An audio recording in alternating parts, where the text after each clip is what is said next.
My sister always belittled me and stole every boy I had feelings for, undermining me in public.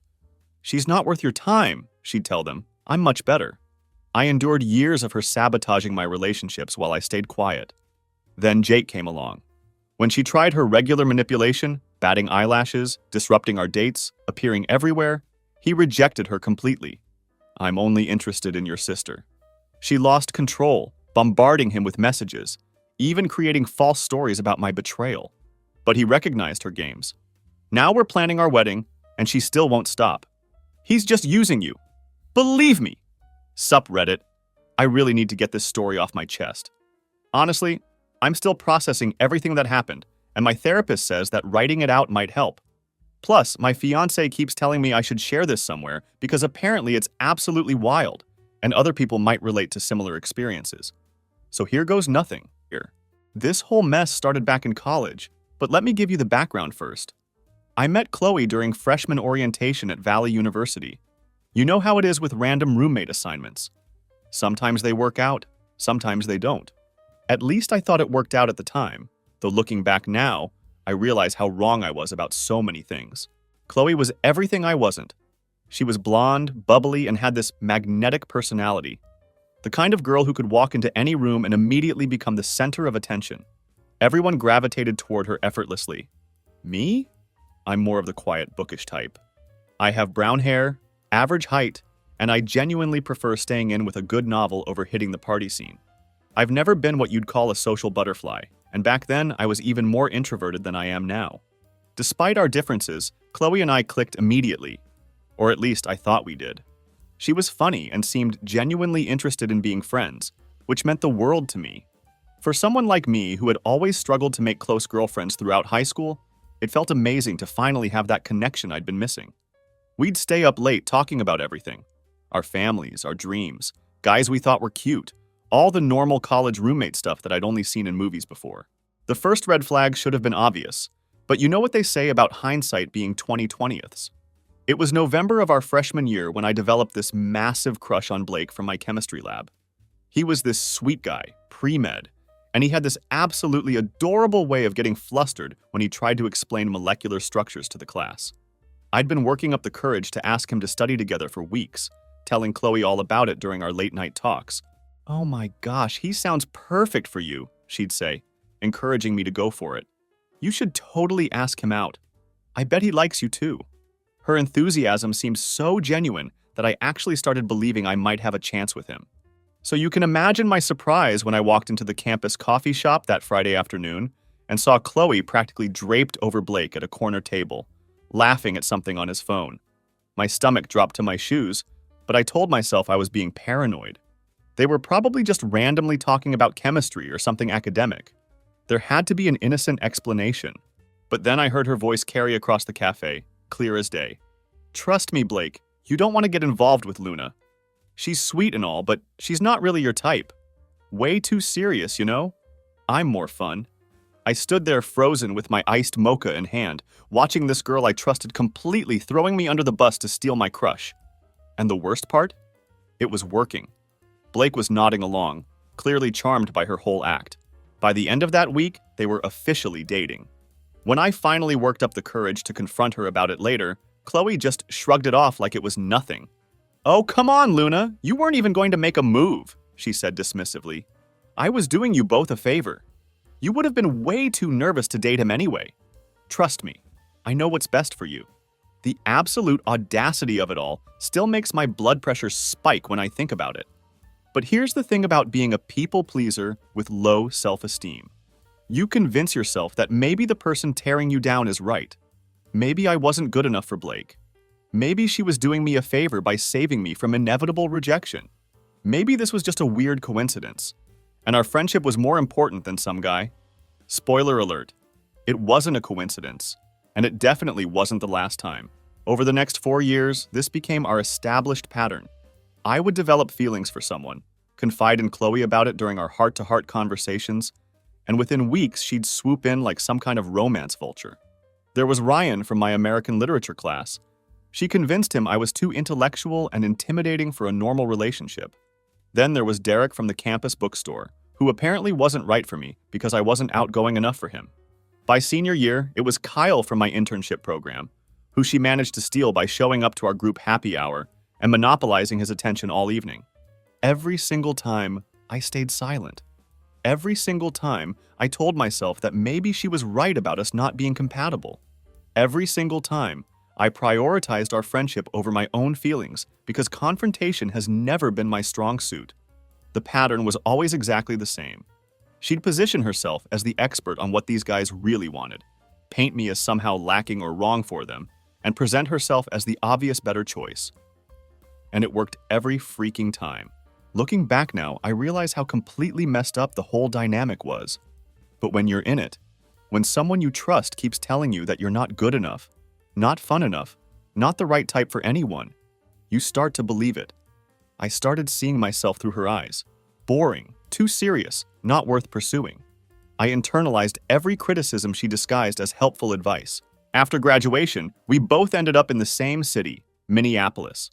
Chloe landed some marketing job at a tech startup, while I got accepted into the graduate program for information studies at the University of Minnesota. We decided to get an apartment together in Uptown because, despite everything that had happened, she was still my closest friend. Or at least, she was the person I was most used to having around, which I mistook for the same thing. The pattern continued seamlessly into our 20s. There was Trevor from my graduate program. She convinced him I was too focused on school and wouldn't have time for a real relationship. Then there was Nathan from the gym we both joined, who apparently wasn't right for me because I wasn't athletic enough for him. By the time I was 23, I'd basically given up on dating altogether. Why bother developing feelings for someone when I knew exactly how it would end?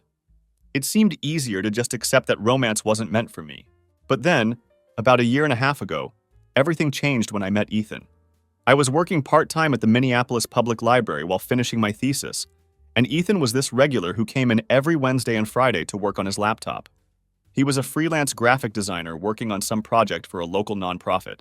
He was quiet and thoughtful, always polite to the staff, and he had this way of getting completely absorbed in his work that I found oddly attractive. The way he'd furrow his brow when he was concentrating, how he'd unconsciously run his hand through his dark hair when he was thinking. I found myself looking forward to his visits. For weeks, our interactions were limited to polite nods and the occasional excuse me when one of us needed to get past the other. But then, one Friday in April, his laptop died right there in the reading room. The poor guy looked absolutely panicked. Apparently, he had a major deadline the next day and hadn't backed up that day's work. "Are you okay?" I asked, breaking our usual silence and walking over to his table. "My laptop just crashed and I haven't backed up today's work," he said, running that hand through his hair in the way I'd noticed so many times before. "I'm probably completely screwed." Now, I'm not exactly a tech expert, but I dealt with enough computer disasters in graduate school to know a few basic troubleshooting tricks. "Want me to take a look?" I offered. Sometimes it's just overheated or something simple like that. Long story short, I managed to get his laptop running again. It turned out it was just a loose connection that needed to be reseated. Nothing major at all. But Ethan acted like I'd performed some kind of miracle. "You literally just saved my entire project," he said, looking at me with this expression of genuine gratitude and something else I couldn't quite identify. Interest, maybe. "Can I at least buy you coffee or something? There's got to be some way I can thank you properly." That coffee turned into a 3-hour conversation at the little place across from the library. We talked about everything. His work, my thesis on community library programs, books we'd both read, places we wanted to travel. He was funny in this dry, understated way that caught me completely off guard. I'd expected maybe 30 minutes of polite small talk, but instead we sat there until the cafe was getting ready to close. And here's the thing that really got me. He seemed genuinely interested in what I had to say. He asked follow-up questions about my research, remembered details I'd mentioned earlier in the conversation, and made me feel like my opinions actually mattered. For the first time in years, I felt seen. Like the person sitting across from me was paying attention to who I actually was, not just waiting for his turn to talk or looking for an excuse to leave. We started meeting regularly after that. Coffee dates turned into dinner dates, which turned into long walks around the city, which turned into spending entire weekends talking and laughing together. Ethan was different from anyone I'd ever dated. He was patient, thoughtful, and genuinely kind. He listened when I talked about my research and asked intelligent questions about library science. He even came to my thesis defense to cheer me on, sitting in the back row and giving me an encouraging smile when I looked his way. For the first time in my adult life, I didn't tell Chloe about it right away. I don't know what made me keep it to myself initially.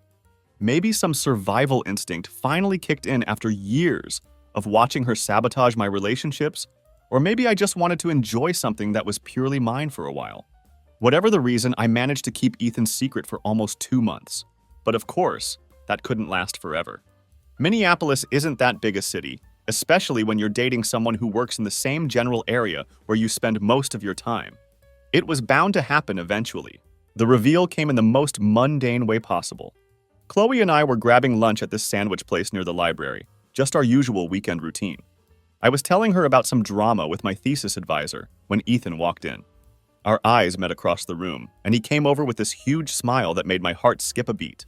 "Luna, I didn't know you came here," he said, giving me a quick kiss on the cheek like it was the most natural thing in the world.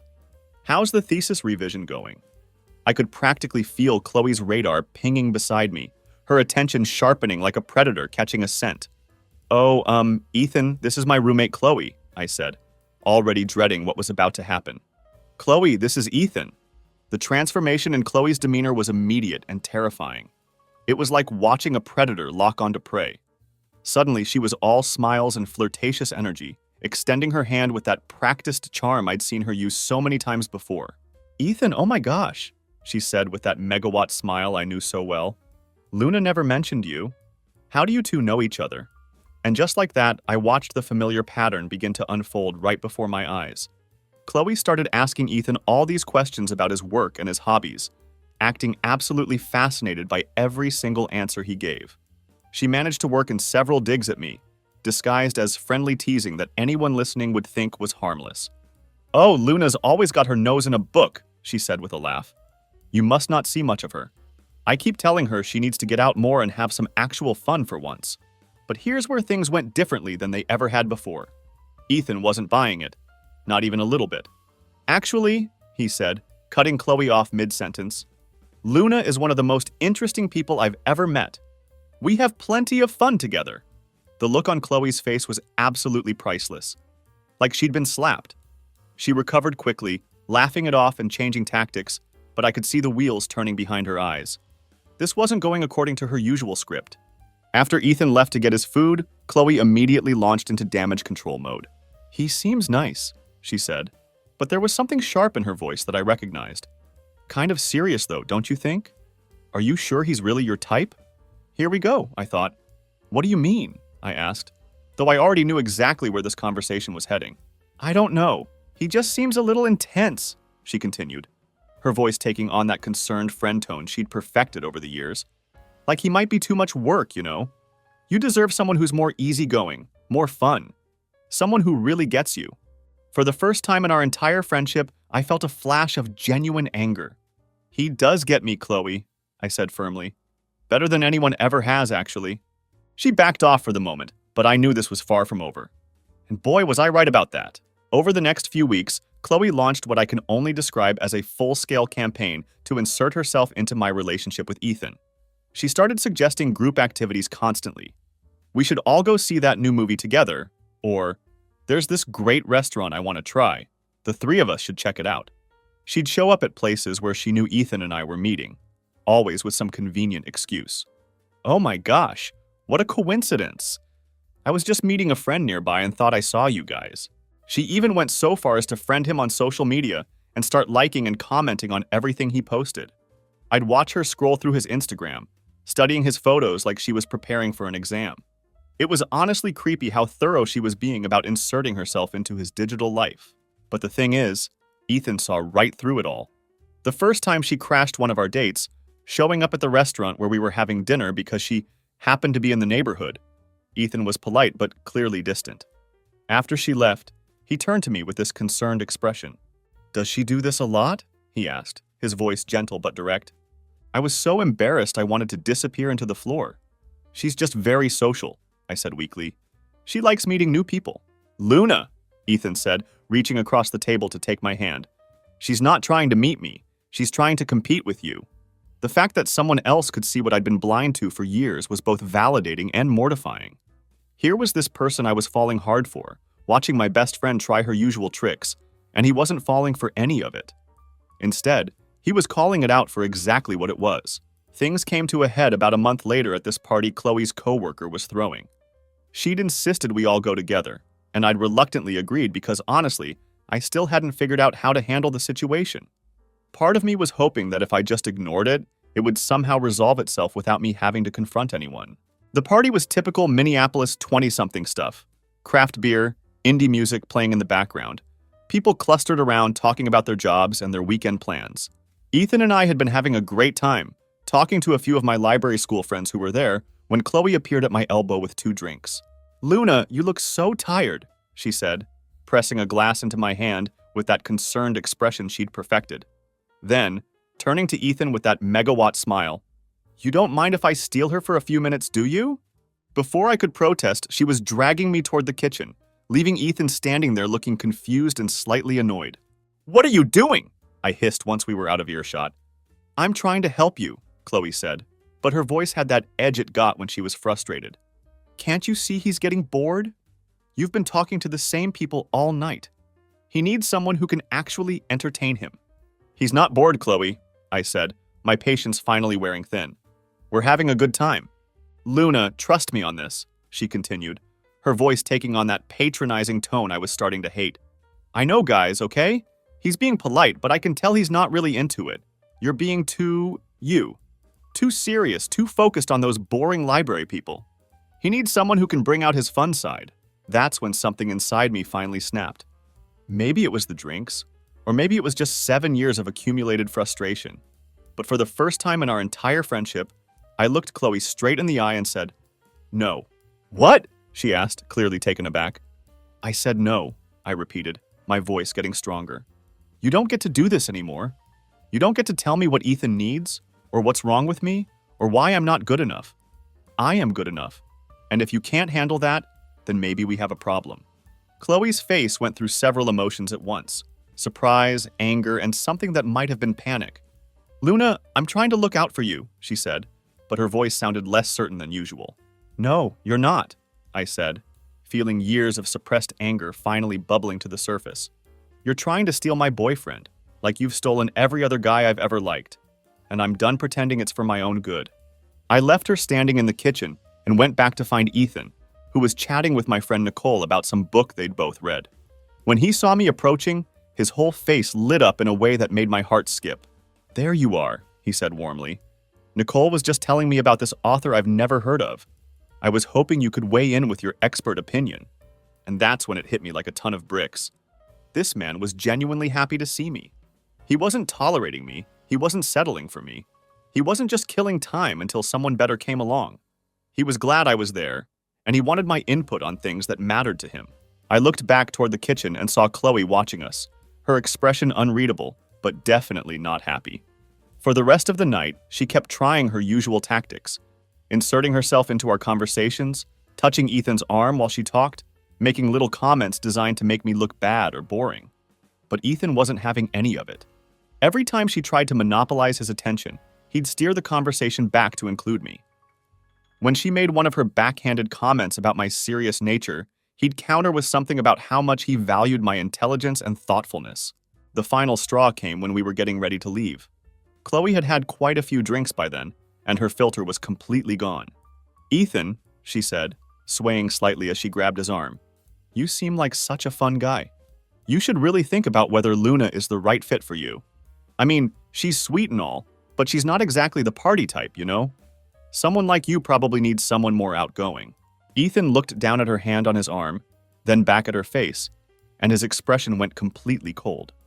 "Actually, Chloe," he said, removing her hand firmly but not ungently, "Luna is exactly my type. She's intelligent, thoughtful, funny, and genuine. Everything I look for in a person, actually. So thanks for the advice, but I'm good." Chloe's face went through about 5 different shades of red. I'm just saying, Ethan interrupted, his voice calm but with an edge of steel. "I'm here for her, not you. I think it's time we called it a night." He stood up and put money on the table for our drinks. "Come on, Luna, let's go somewhere we can finish our conversation in peace." As we walked out, I could hear Chloe behind us, her voice getting shrill and desperate. "This isn't over, Luna. He's going to see who you really are eventually. The ride home was silent, except for the sound of Chloe texting furiously in the back seat. Ethan walked me to our apartment door, gave me a long kiss goodnight, and whispered, "You okay?" I nodded.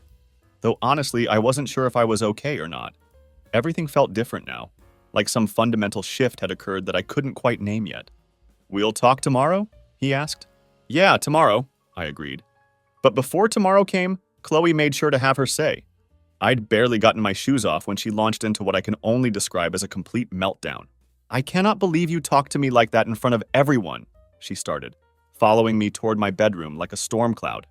"After everything I've done for you, all the times I've tried to help you with guys, and this is how you repay me? Help me?" I turned around suddenly, feeling all the anger I'd been suppressing for years finally boiling over. "Chloe, you haven't helped me once. You've sabotaged every relationship I've ever tried to have." "That's not true," she shot back, her voice getting higher and more defensive. "Those guys weren't right for you. I was protecting you." "Protecting me from what?" I demanded. "From being happy? From finding someone who actually likes me? From getting hurt," she shouted. And then the words that followed hit me like a physical blow. "From dating guys who would have dumped you anyway. At least when I got involved, you didn't have to go through the humiliation of them realizing you weren't good enough on their own." The words hung in the air between us like poison. In that moment, I finally understood what our entire friendship had been built on. Chloe's need to feel superior to me, and my willingness to let her do it. "Get out," I said quietly. "What?" "Get out of my room! Get out of my life! We're done!" Chloe's face crumpled, and for a second she looked like the girl I'd met freshman year, scared and vulnerable. But then the mask slipped back into place, and her expression hardened into something ugly. "Fine," she said, her voice dripping with venom.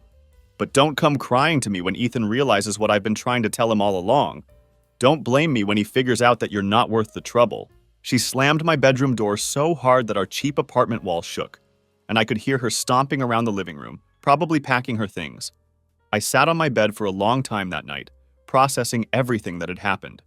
Part of me felt guilty. Chloe had been my closest friend for 7 years after all. But a bigger part of me felt relieved, like I'd finally stood up for myself after years of being walked on. The next morning, I woke up to 17 missed calls and 43 text messages from Chloe. The messages started apologetic. "Luna, I'm so sorry about last night. I was drunk and said things I didn't mean. Can we talk?" But as the night went on and I didn't respond, they got progressively more desperate and nasty. "You're making a huge mistake. Ethan's going to get bored of you within a month. You'll see I was right about everything." And then around 3 a.m. they got weird. I texted Ethan to apologize and he hasn't responded. "What did you tell him about me?" That's when I realized Chloe had completely lost it. Over the next few days, her behavior escalated to genuinely disturbing levels. She started texting Ethan directly, sending him long messages about how I was manipulative and not who he thought I was. She told him I'd been bad-mouthing him to our friends, which I hadn't. She even claimed I was seeing someone else behind his back, which I definitely wasn't. Ethan showed me some of the messages, and they were intense. Pages and pages of rambling text about how she was trying to save him from making a mistake, and how I was using him and didn't really love him the way she could. The messages were sent at all hours. 2 a.m., 4 a.m., sometimes a dozen in a row with no response from him. "Is she okay?" Ethan asked after showing me a particularly unhinged message she'd sent at 2 a.m. Like, mentally? I honestly didn't know. This level of obsession was new even for Chloe. She'd always been competitive and manipulative, but this felt different, more desperate, more unhinged.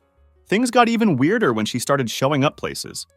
Our gym, the coffee shop where Ethan and I liked to meet, even the library where I worked. She'd always have some excuse. She was just in the neighborhood or meeting a friend nearby. But it was obvious she was following us. The staff at the library started asking me if everything was okay because this blonde woman kept coming in asking questions about my schedule. The breaking point came about 2 weeks after the party incident. Ethan and I were having dinner at this little Italian place downtown, just talking about our days and planning a weekend trip to Duluth, when Chloe appeared at our table like some kind of nightmare. "Hi guys," she said brightly, as if nothing had happened. "Mind if I join you?" Ethan and I exchanged a look. "Actually, Chloe, we're kind of in the middle of something," I said, trying to keep my voice steady. "Oh, I won't stay long," she said, pulling out a chair and sitting down before we could protest. I just wanted to apologize to both of you for how I acted at the party. I was way out of line. For the next 20 minutes, she monopolized the conversation, talking about work, asking Ethan about his projects, acting like everything was completely normal. But I could see the calculation behind her eyes, the way she was watching Ethan's reactions, testing to see if her apology had worked. When he remained polite but distant, I watched her get more and more desperate. Finally, Ethan put down his fork and looked directly at her. "Chloe," he said, his voice calm but firm, "I appreciate you wanting to apologize, but I think you need to understand something. Luna and I are together. We're happy together. Your opinion about whether we're compatible or whether I should be with someone else is not relevant to our relationship." Chloe's smile faltered slightly. "I know, I'm not finished," Ethan continued, his tone getting sharper. "The way you've been treating Luna, the things you've said about her, the text messages you've been sending me, it all needs to stop. Luna is an amazing person, and frankly, the fact that you spent years trying to convince her otherwise says a lot more about you than it does about her."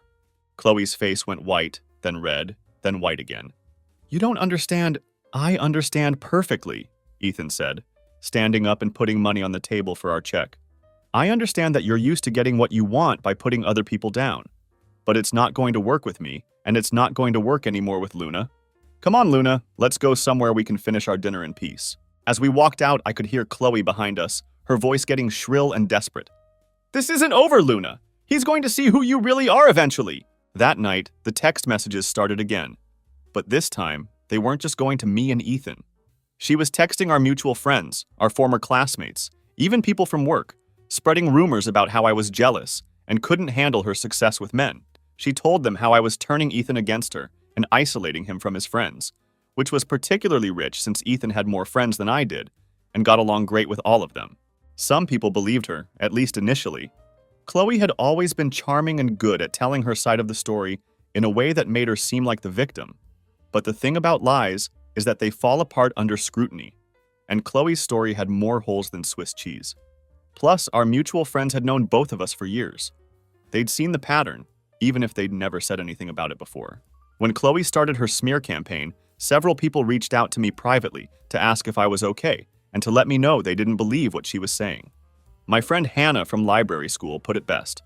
"I've watched Chloe steal your crushes since sophomore year.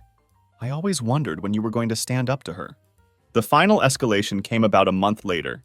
Ethan and I had been talking about moving in together. My lease was up at the end of summer, and things between us had gotten serious enough that it made sense. We were looking at apartments online one evening when my phone rang. It was Chloe's mom. "Luna, honey, I'm so sorry to bother you," Mrs. Peterson said, and I could hear the worry in her voice. "But I'm worried about Chloe.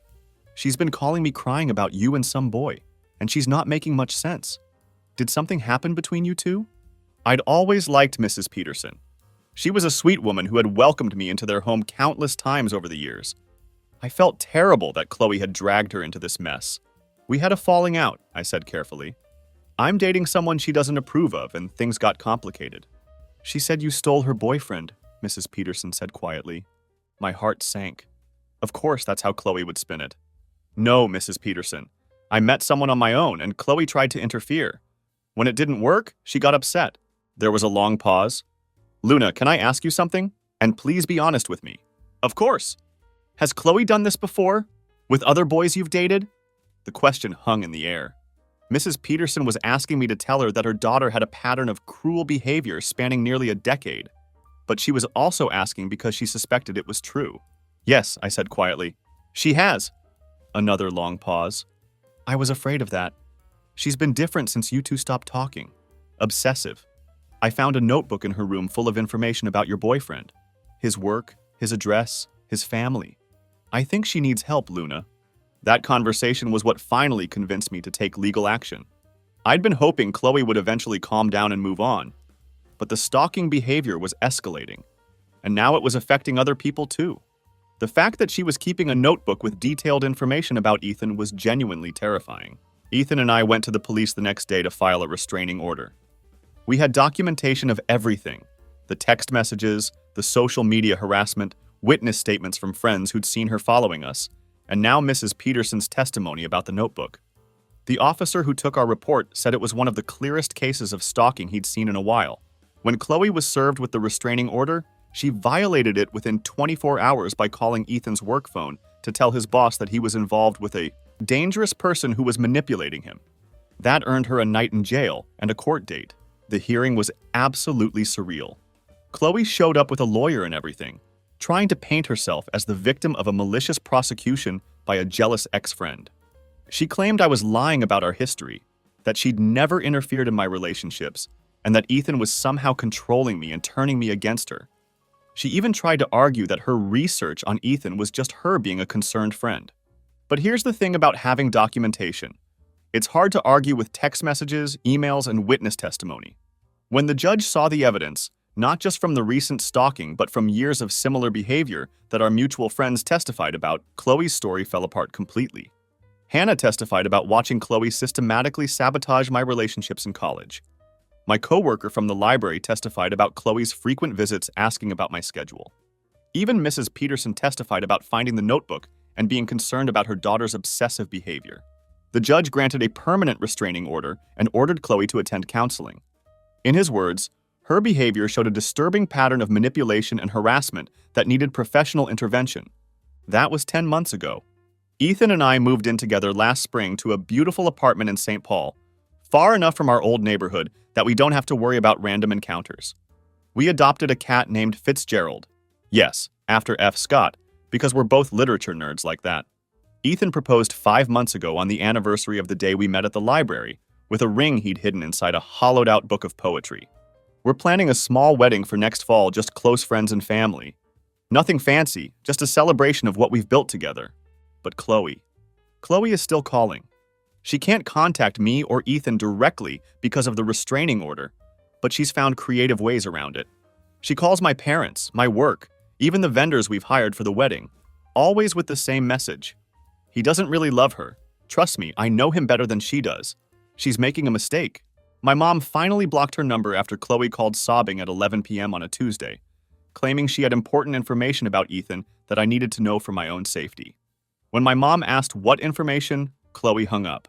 The wedding photographer we hired called last week to let me know that someone had contacted them claiming to be my concerned friend and warning them that I was unstable and might not pay my bill.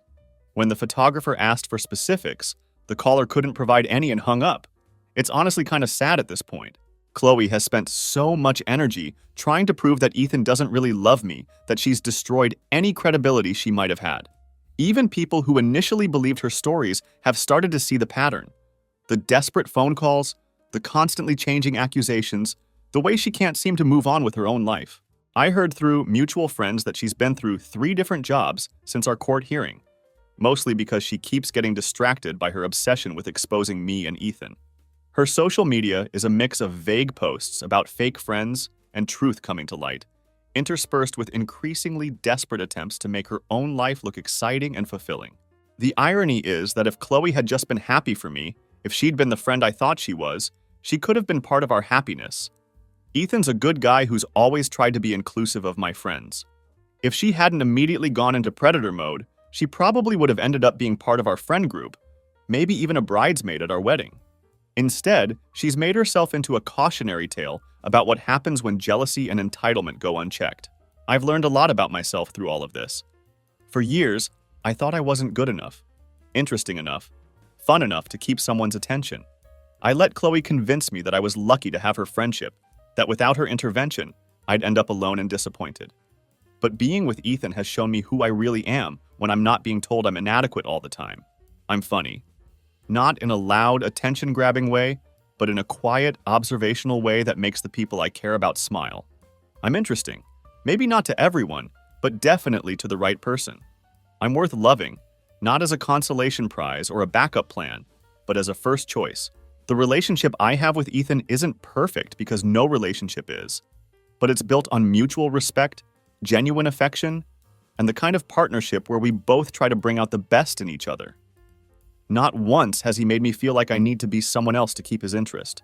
Not once has he suggested that I'm too serious, too boring, too anything.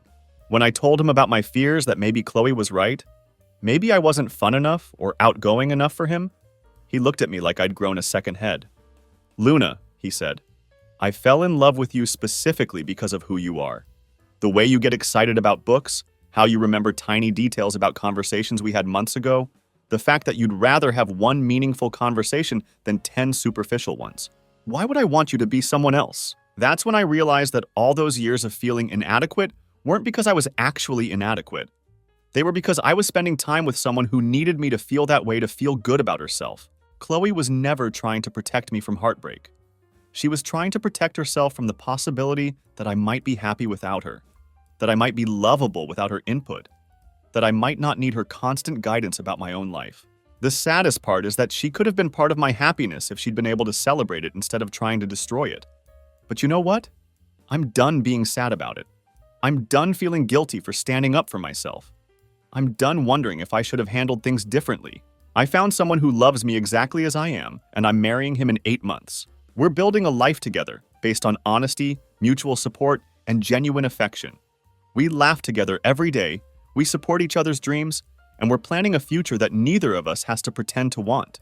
Chloe can keep calling everyone we know, trying to convince them that our happiness is somehow fake or doomed. But the people who matter can see the truth. That we're two people who found each other and chose each other, not as a consolation prize or a settling situation, but as genuine partners who make each other better. And if that threatens her so much that she's willing to destroy her own life trying to undermine ours, well, that says everything about her and nothing about us. As for the people reading this who might see themselves in my story, whether you're the friend being undermined or the friend doing the undermining, I have some advice. If you recognize yourself as the Luna in this situation, trust your instincts. If someone consistently makes you feel bad about yourself, consistently undermines your relationships, consistently positions themselves as the expert on what you deserve, they are not your friend. Real friends celebrate your happiness even when it doesn't center them. Real friends want you to succeed even when your success doesn't benefit them directly. And if you recognize yourself as the Chloe, please get help. This level of possessiveness and sabotage isn't normal friendship behavior, and it's not sustainable. You deserve to have your own happiness instead of spending your energy trying to destroy someone else's. The thing about revenge is that the best kind isn't something you plan or execute. It's just living well, despite someone's attempts to tear you down. Chloe spent years trying to convince me I wasn't worthy of love. And now I'm planning a wedding to someone who thinks I'm the best thing that ever happened to him. She can keep calling, keep spreading rumors, keep trying to poison our happiness. But every day that Ethan and I wake up together, every time we laugh at something stupid on TV, every moment of ordinary, comfortable happiness we share, that's the best revenge of all. Because at the end of the day, the people who matter can see the truth. That love isn't about being the most fun person in the room, or the most outgoing, or the most anything. It's about finding someone who sees you clearly and chooses you anyway. Not despite who you are, but because of it. And I finally found someone who sees me clearly and loves what he sees. The wedding planning has been everything I dreamed it would be. Stress-free, collaborative, and focused on what actually matters. Ethan and I spend our evenings addressing invitations while watching old movies, taste-testing catering options, and laughing about how his mom keeps trying to add more people to the guest list. It's the kind of ordinary, comfortable happiness that I never thought I'd have. Sometimes I wonder what would have happened if I'd stood up to Chloe years earlier. Would she have backed down, or would we have had this confrontation eventually no matter what? Would those relationships she sabotaged have worked out? Or was Ethan always meant to be the one who saw through her manipulation? But honestly, I try not to spend too much time on what-ifs. The past is what it is, and I can't change it. What I can do is make sure I never let anyone treat me that way again. Ethan and I have talked about having kids someday, and one thing we've already agreed on is that we want to raise them to have strong boundaries and healthy self-esteem. We want them to know their worth isn't dependent on other people's opinions of them, and that real friends lift you up instead of tearing you down. I've also made a conscious effort to build better friendships. I'm closer now with people like Hannah from library school, who've always been supportive and genuine. I've joined a book club through the library system, where I've met some wonderful people who share my interests without making me feel like those interests are somehow inadequate. It's amazing how much your social life improves when you stop spending time with people who make you feel bad about yourself. The restraining order is still in effect and will be for another 2 years. Chloe's counseling seems to be helping to some degree. The frequency of her attempts to contact us has decreased, though they haven't stopped entirely. Last month, she somehow got my work email address and sent me a long message about how she'd figured out what Ethan's real motivations were and how she was trying to save me from making the biggest mistake of my life. I forwarded it to my lawyer and blocked the email address. At this point, Chloe's obsession with proving that my relationship is doomed has become more pathetic than threatening. The funny thing is, her predictions about Ethan getting bored with me or realizing I wasn't his type have been so spectacularly wrong that they've actually become a running joke between us. When I'm having a bad day or feeling insecure about something, Ethan will sometimes say, "Well, according to Chloe, I should be realizing you're not my type any day now." And we'll both laugh about how ridiculous that is. Because the truth is, 2 years in, Ethan and I are more compatible than ever. We've seen each other through stressful periods, job changes, family drama, the whole Chloe situation. And we've consistently chosen to support each other rather than compete or tear each other down. We've built something real and lasting based on mutual respect and genuine affection. That's what Chloe never understood about relationships. They're not competitions to be won through manipulation and sabotage. They're partnerships built on trust, communication, and shared values. You can't trick someone into loving you, and you can't convince someone they shouldn't love someone else if that love is genuine. The people who've stuck around through all of this drama are the ones worth keeping. They're the ones who will be at our wedding, celebrating our happiness without any ulterior motives or hidden agendas. They're the ones who've shown me what real friendship looks like. Supportive, honest, and free from the constant undercurrent of competition that characterized my relationship with Chloe. As I write this, Ethan's in the kitchen making Sunday morning pancakes, and I can hear him humming some song that's been stuck in his head all week. Fitzgerald is sprawled across my lap, purring loudly enough to wake the neighbors. In a few hours, we'll drive out to look at venues for our reception, then stop by his parents' house for dinner. It's a perfectly ordinary Sunday morning, and I'm happier than I ever imagined I could be. Chloe can keep calling people, keep spreading her theories about why our relationship is fake or doomed, or whatever narrative she needs to tell herself. But every ordinary moment of happiness Ethan and I share is proof that she was wrong about everything. Wrong about what he wanted. Wrong about what I deserved. Wrong about what real love looks like. The best revenge isn't elaborate or dramatic. It's just living well, loving openly, and refusing to let someone else's bitterness poison your joy. And you know what? I'm really good at that kind of revenge. Update. 2 months later. I'm getting married in 6 weeks, and Chloe's latest attempt to save me was calling the church to tell them I was mentally unstable and being coerced into marriage. The pastor called to check on me, we had a good laugh about it, and now there's a note in my file about not believing any calls from concerned friends who won't give their names. Some people never learn, but that's okay. I'm too busy being happy to care anymore. Thanks for reading, everyone. Sometimes the best revenge is just proving that you are worthy of love all along. To anyone dealing with a toxic friend who consistently undermines your relationships, trust your instincts, set boundaries, and don't let anyone convince you that you're not worthy of genuine happiness. You are. TLDR. My best friend spent years stealing every guy I was interested in, then lost her mind when one finally chose me instead. Now we're engaged, and she's still having a meltdown about it.